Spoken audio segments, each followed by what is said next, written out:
2012 was a crazy time for the MOBA genre. Riot Games' ever successful League of Legends was taking the gaming world by storm, Valve had jumped into the fray as well with Dota 2 hitting its second year of being in beta, and Heroes of Newerth was starting to realize that they were screwed.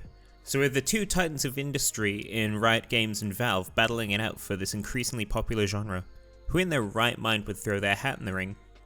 Apparently, the original developers of The Blob decided to give it a red hot crack with Awesomenauts in its launch of May of 2012. The craziest thing is, the game was a huge success. Peaking at about 12,000 concurrent plays in 2013, sales at this level were no small feat for an indie game on PC at that time especially. Awesomenauts was able to make a home for itself in the market, not as some massive AAA MOBA with a focus on fiery competition, but as a fun, mostly casual experience that pushed the creativity of the genre as a whole. Attaining a fairly steady player base for several years given the concept is quite remarkable. So what sets the game apart from other MOBAs? This kick-ass theme song, that's what.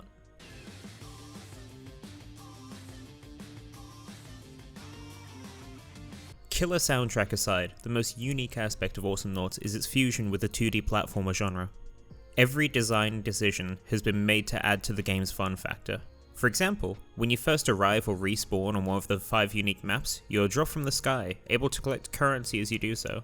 From there, you and your 2 other teammates set out into the map to do the usual MOBA thing. Kill towers, creeps, and the enemy team until you destroy the base on the other side of the map.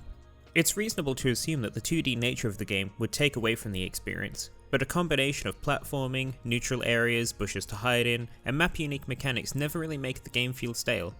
Having 3 players on each team as well lends itself to not overcrowding these arenas or team fights. Larger areas would feel like a maze to navigate given the platforming, and more players could make the 2D combat confusing and just an absolute cluster. So the 3v3 format lends itself nicely to the locations that you'll be fighting in.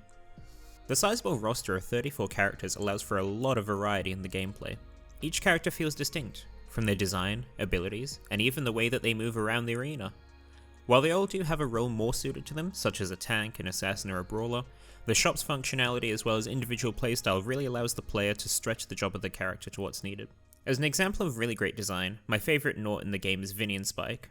This character is a great aerial assassin, floating up and down throughout a stage before dive bombing your enemies. They're as fragile as they are dangerous, exemplifying the perfect balance of damage and vulnerability that any good assassin character should have. While you do have a smokescreen ability as kind of a failsafe, if you don't bide your time for the perfect moment to strike, you're going to be punished heavily. Paired with the gameplay is the fantastic art style. The cartoony design of all the characters and maps allows for a lot of personality to be crammed into each aspect of the game. While yes, MOBAs never really have a focus on lore, you can tell a lot about the characters and even get a gauge of their potential backstories just from their design, something that especially at the time wasn't super common. Take Tidehunter in Dota. Oh, that's just some big kraken dude who looks a lot like a watermelon. Ash in League of Legends?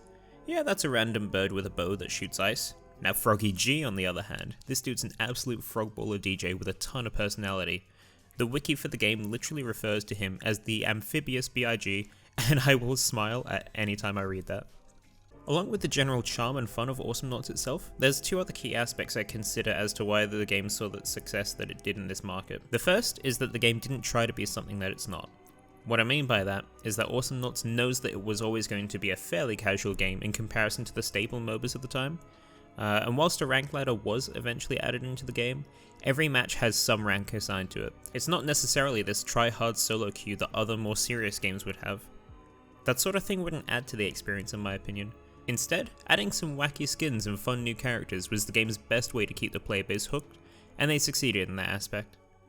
Trying to force a competitive vibe is a great way to split a player base and kill a game if the demand isn't there. That sort of thing has to be natural, and Awesomenauts found its success focusing efforts elsewhere. The second key way that it managed to retain and grow its core player base was through a focus on community. Whilst YouTuber collaboration nowadays can be found all over the place, with even things like PUBG adding skins based on the colossally popular streamer Shroud, back around 2013 this wasn't really the case. Mainly due to the smaller PC gaming community as a whole, but especially for indie games. Awesomenauts worked with creators to develop skin lines based on YouTubers such as Jesse Cox, Simon from the Yogscast, and even the late Turtle Biscuit. The devs also hosted promotional events with Team Fortress 2, and even created this slightly unsettling Minecraft skin for Clunk that you get by killing a player that already owned the skin. It's evident the community was given a lot of care and attention from the start, and this drastically helped drive the game's success to the point where an expansion for the game, Starstorm, achieved close to triple its asking amount to be funded on Kickstarter. Like just about anything in the gaming and internet space, community matters a lot, and this really shows how true that rings. The devs' focus on this no doubt allowed them to continue driving their success for many years. Hell, they just reset the rank leaderboards January of this year. That's almost 9 years after the game launched. Ultimately, Awesomenauts to me was a fun little blip in the 2012 to 15 era that I'd use to either calm down from being tilted with Dota, casually play with my friends, or just mess around with every now and then for some lighthearted fun.